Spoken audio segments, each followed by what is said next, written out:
You bought the movie. It's right there in your library, with a little cover image and your name on the account. You didn't rent it. There was a button, and the button said buy. So it's yours. Except the button was lying. Not in a small way, in a legal way. Think about buying a paperback. You carry it home and put it on a shelf.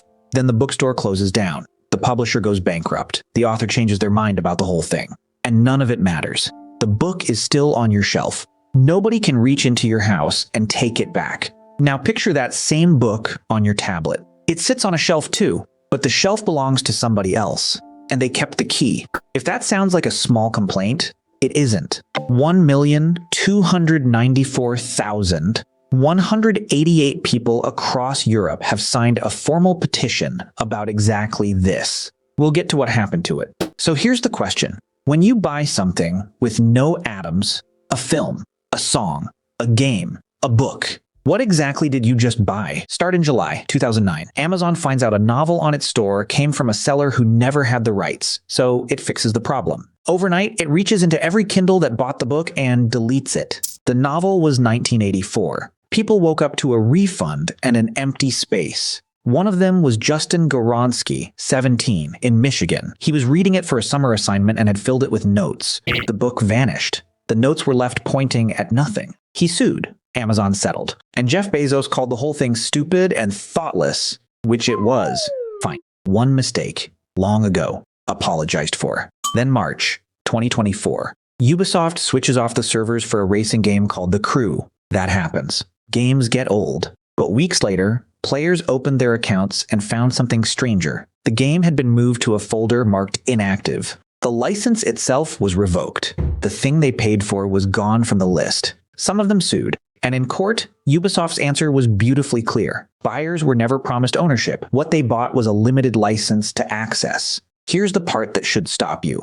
They were right. Now, you might be thinking, everybody knows that. It's in the terms and conditions. And it is. It always was. In October 2024, Steam started saying it out loud in the cart. A purchase grants a license for the product. Then, something stranger happened. A government agreed with you. California made it illegal to print the word buy on a digital thing unless you're told it can be taken back. That law has been live since 2025, so the industry isn't hiding it anymore. That's real progress, and it's worth saying so. But look at what the fix actually was. Nobody gave you ownership. They just got better at telling you that you never had it. So what would owning it actually look like? November 2022. A company called FTX collapses in about a week. Roughly 7 million people had accounts there. They opened their apps, saw the same numbers as always, and could do nothing with them because those numbers were a row in a database owned by a company that no longer existed. Same morning, different people.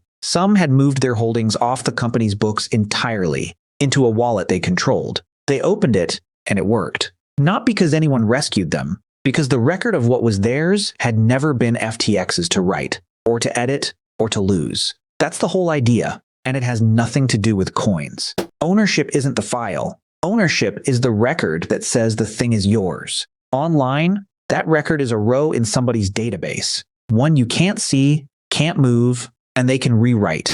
A public ledger just puts the row somewhere else. Somewhere no single company writes, and nobody can quietly change. A receipt the seller cannot delete. Now the honest part. A record is not the thing. If the servers go dark and the file is gone, perfect proof of ownership tells you exactly one thing: what you lost. A deed is not a house. And a record only works if other people agree to read it. Your paperback needs nobody's cooperation. It's in your hands, and that settles it. A line on a ledger settles nothing until the shop, the platform, and eventually a court agree it means something, which is why this was never really a software problem. It's a problem about a word. For 20 years, buy quietly came to mean borrow indefinitely at our discretion. Almost nobody argued, because arguing was harder than clicking. Then, 1,294,000 people finished arguing. In January 2026, their petition landed on the European Commission's desk, asking that games people paid for keep working after the company walks away. No technology did that. People did. The technology only decides who gets to hold the pen. Right now, the shop writes down what you own, and the shop can cross it out. It does not have to be that way. If you want more of these, subscribe.